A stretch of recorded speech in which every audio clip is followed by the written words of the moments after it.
Crypto products and NFTs are unregulated and can be highly risky. There may be no regulatory recourse for any loss from such transactions. नमस्कार दोस्तों, मैं हूं आनंदा, आपका host और दोस्त आपके favourite crypto show price analysis पे। और आज है मंगलवार, इस हफ्ते का पहला एपिसोड। पर मार्केट में हुआ क्या है इतने दिन, कैसा गया है पिछला हफ्ता, ये सारे सवाल आपके दिमाग में होंगे। पर मैं बता रहा हूं कि पिछला हफ्ता काफ़ी ठंडा गया मार्केट के लिए, बहुत ज़्यादा मूवमेंट्स हुई नहीं है। बिटकॉइन भी 4.5% की तेज़ी दिखा रहा है, इथेरियम 12.5% हफ्ते दर हफ्ते। और एक कॉइन के बारे में हम बात करेंगे आज, जो है कार्डानो या फिर ADA, जिसमें भी थोड़ी तेज़ी देखने को मिली और कुछ अच्छी खबरें और कुछ बुरी खबरें भी हैं एसोसिएटेड उसके साथ।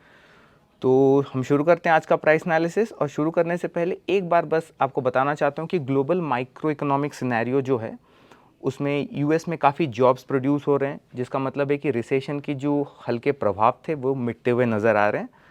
और बिटकॉइन का मार्केट डोमिनेंस 40 के आसपास घूम रहा है, जो कि दूसरे ऑल्ट कॉइन्स के लिए अच्छा है और ग्लोबल मार्केट के लिए भी। तो चलिए अभी हम कॉइन्स के एनालिसिस पे आते हैं। जैसा हमने कहा, आज हम एनालाइज करेंगे बिटकॉइन, इथेरियम और कार्डानो का।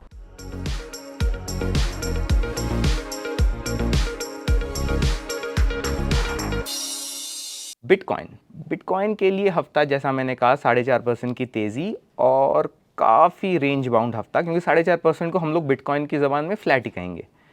पर सवाल आता है कि बिटकॉइन का ये घटता डोमिनेंस कैसा है और मार्केट के लिए इसके साइंस कैसे हैं, क्योंकि बिटकॉइन का हमने देखा है कि उसका प्रभाव पूरे क्रिप्टो सिनेरियो पे पड़ता रहता है। तो चलिए एक बार बिटकॉइन के प्राइस को देखते हैं और देखते हैं कि मूवमेंट कैसी और मूवमेंट कैसी हो सकती है।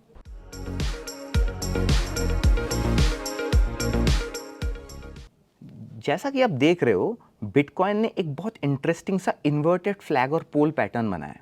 फ्लैग एंड पोल में क्या होता है कि जैसे एक फ्लैग बनता है और एक पोल बनता है, prices tend to go upwards, ऊपर की तरफ जाने के चांसेस होते हैं। वैसा ही अगर आप देखो, यहाँ पे एक इन्वर्टेड फ्लैग और पोल पैटर्न बना है, जिसमें एक बियरिश ट्रेंड आने की संभावना है, प्रोवाइडेड मार्केट में कुछ खास मैक्रो इकोनॉमिक शिफ्ट या फिर सेंटिमेंट चेंजेस आते हैं। अभी एट प्रेजेंट 24,000 के आसपास कामकाज कर रहा है बिटकॉइन, 23,000 24,000 के बीच में घूम रहा है। 21,447 का लेवल है अभी, जो इसको ब्रीच करना है अगर ये ऊपर की तरफ जाना चाहता है। मैं हर बार वॉल्यूम पे एम्फेसिस करता हूँ, ग्रीन वॉल्यूम्स, हाई पिलर्स हमको चाहिए if bitcoin has to cross 24-25 and go onwards. अभी के लिए 20,000 पे एक स्ट्रॉन्ग साइकोलॉजिकल सपोर्ट है, जिसको ब्रीच करना, अगर आप नीचे की तरफ देख रहे हो, that's a level to breach. अगर 20,000 के ऊपर बना रहता है हाई वॉल्यूम्स के साथ, मूवमेंट आ सकती है अच्छी खासी। ये रहा बिटकॉइन का प्राइस। अब हम आते हैं इथेरियम पे। इथेरियम के साथ क्या हो रहा है? सच कहूँ तो इथेरियम ही है जो मार्केट को आगे और पीछे करने की थोड़ी सी ताकत रखता है, क्योंकि कल है 10 अगस्त, आखिरी टेस्ट नेट गोअरली मर्ज कल होने के चांसेस हैं। और अगर कल वो मर्ज अपने निर्धारित टाइमलाइन के हिसाब से होता है, तो फिर हम देख सकते हैं कि कुछ अच्छी मूवमेंट इथेरियम पे आ सकती है। फॉर नाउ इथेरियम का भी मार्केट डोमिनेंस क्लोज टू 17-18% है। 1800 का लेवल इथेरियम ने पार किया है। प्राइस पे आते हैं और देखते हैं कि अगले कुछ दिन और पिछले कुछ दिन के मूवमेंट्स पे उसका कैसा असर रहा है। अगर इथेरियम का प्राइस आप देख रहे हो, तो जो 4 आवर का प्राइस चार्ट खोल के मैं बैठा हुआ हूँ, इसमें आपको दिख रहा है कि 2 हायर हाइज बने हैं। That is good enough to take the entire asset up. थोड़ा सा ऊपर जाने के चांसेस हैं। कुछ ट्रेडिंग सेशंस पहले 1800 का लेवल ब्रीच हुआ था, अभी वो 1780 के आसपास मूव कर रहा है।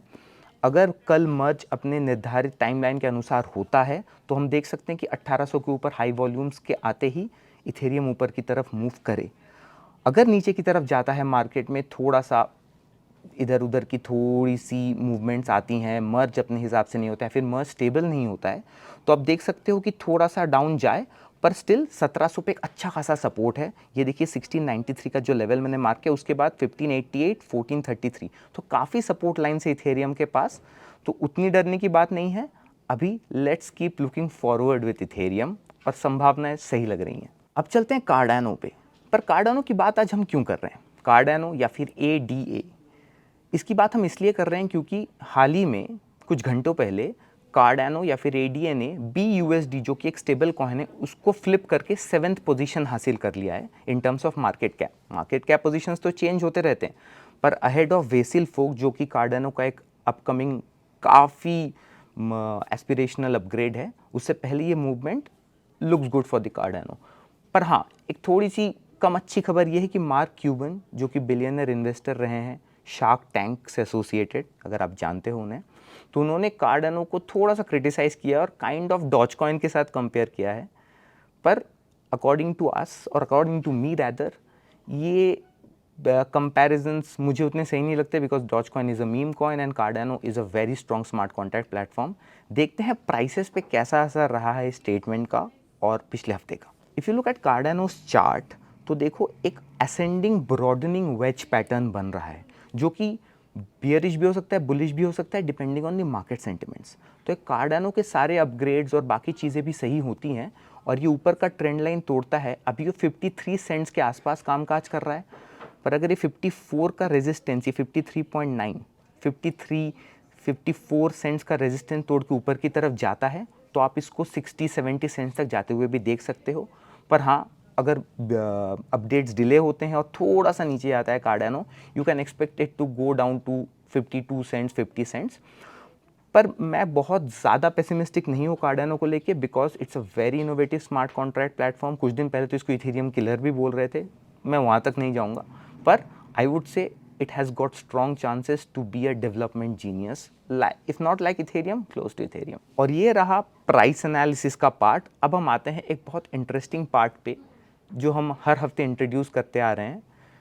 और सबसे पहले वहाँ जाने से पहले पिछले हफ्ते के सवाल पे आते हैं कि कौन सी सेकेंड कंट्री है जहाँ पे highest number of bitcoin ATMs है। USA first, El Salvador third, और वो आंसर है कनाडा।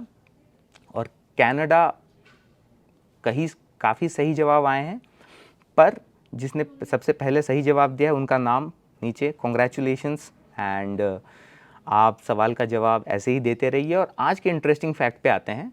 क्या आपको पता है कि पॉलीगॉन का नाम पहले मैटिक नेटवर्क हुआ करता था, और जो कुछ साल पहले बदला। पर पॉलीगॉन ने सब कुछ नहीं बदला, मैटिक नाम का टोकन रख लिया अपने नाम पे, इसलिए पॉलीगॉन इकोसिस्टम का नाम अलग है और मैटिक का नाम अलग है। अब क्वेश्चन भी इसी इंटरेस्टिंग फैक्ट के साथ एसोसिएटेड है। आप हमें बताइए कि कॉइनस्विच पे ऐसे कौन से 3 टोकन्स हैं जिनका नाम, इकोसिस्टम का नाम अलग है और टोकन नेम्स अलग है। इस सवाल का जवाब दीजिए, और जैसा हमने कहा, जो पहले इस सवाल का जवाब कमेंट्स में देगा उनका नाम हम नेक्स्ट वीक मेंशन करेंगे। और अगर आपको वीडियो अच्छा लगा तो आप लाइक कीजिए, इस पर कमेंट कीजिए अगर आप नए कॉइन्स देखना चाहते हो, प्राइस एनालिसिस पे हम कवर करें। आप शेयर कीजिए अपने दोस्तों के साथ, फैमिली के साथ, और सब्सक्राइब करना और बेल आइकन को दबाना मत भूलिएगा, क्योंकि इस मार्केट में आप प्राइस एनालिसिस तो मिस नहीं करना चाहते। हम हफ्ते में 2 बार आते हैं, मंगलवार और गुरुवार। और एक ज़रूरी बात, जब तक गुरुवार ना आए, स्टे सेफ, स्टे इन्फॉर्म्ड।